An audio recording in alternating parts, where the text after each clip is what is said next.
everybody, my name is Maciek and today I'll be showing you my 2004 Jeep Grand Cherokee, so let's get to it. Okay, starting up front I have a Goliath off-road winch bumper with a slimly built 9,000 pound winch with synthetic line, and then I got a worn Epic hook and worn fairlead, and on top of that I got a rigid light bar, and this is the Radiance series with white backlight. I actually use it quite often on back roads, it comes in handy.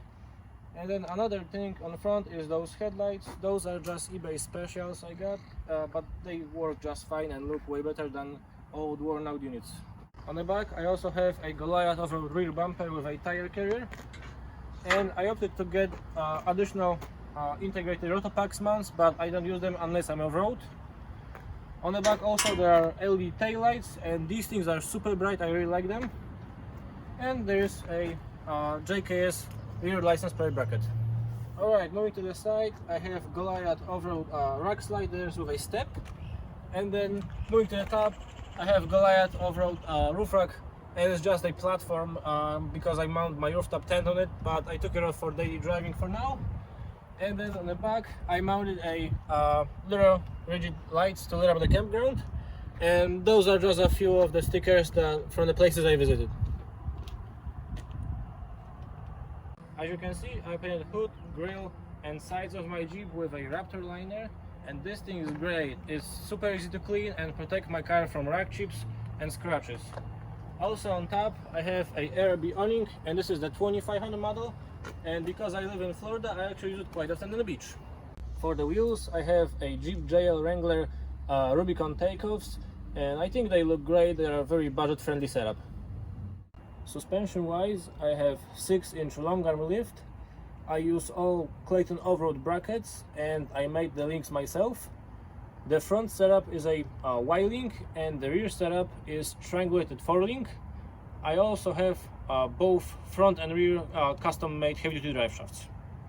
I also have a double rate springs from Clayton Off-Road, Rough Country quick disconnect sway bars, Bilstein 5100 shocks, and I also got a Clayton Off-Road extended brake lines. On the back again, Bilstein shocks, Clayton Off-Road 6-inch springs and Clayton brake line.